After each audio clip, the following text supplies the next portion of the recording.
Banka Botërore ka publikuar GovTech Maturity Index 2025, ose e thënë shqip raportin që një herë në 2 a 3 vite vlerëson 197 vende të botës për nivelin e transformimit digital të sektorit publik. E di që sot Akshi përballet me një hetim nga Spaku për përdorimin e fondeve. Dhe Linda Karçanaj, gruaja që ka udhëhequr jetësimin e vizionit tonë qeverisës për transformimin historik digital të qeverisë së Shqipërisë, me dije, me vullnet dhe përkushtim të përditshëm për 12 vjet me radhë, gjendet në një mas sigurie me një akuzë të hatashme, për cilën duhet pritur me durim vetëm nga drejtësia,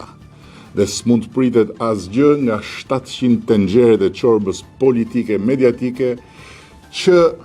të dalë deri në fund e vërteta e saj, cila do qoftë ajo. Por unë di po ashtu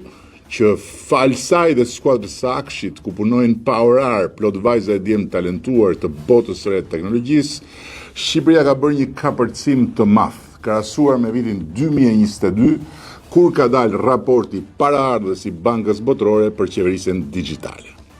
Këtë herë jo vetëm vijojmë të renditemi në grupin A, i quajtur grupi me maturitet të lartë, ku kemi plot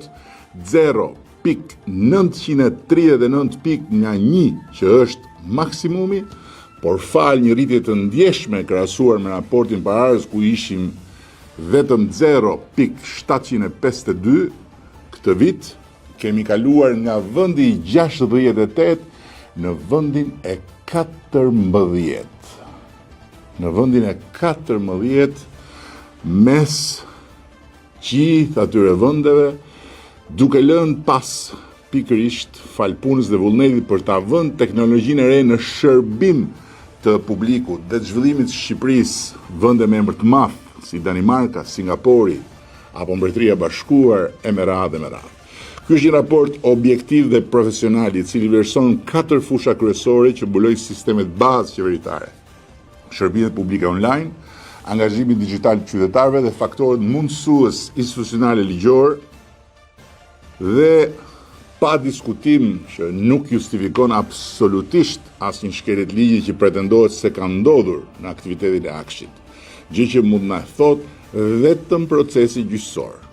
Por nga ana tjetër e gjithë zhurma histerike e 700 tenxhereve të çorbës politike mediatike nuk e zhbën dot rezultatin fantastik të Shqipërisë në këtë fushë të veprimtarisë së Akshit, që mund ta verifikoni lehtësisht përmes linkut të raportit. Linku i raportit gjendet në faqen e Bankës Botërore.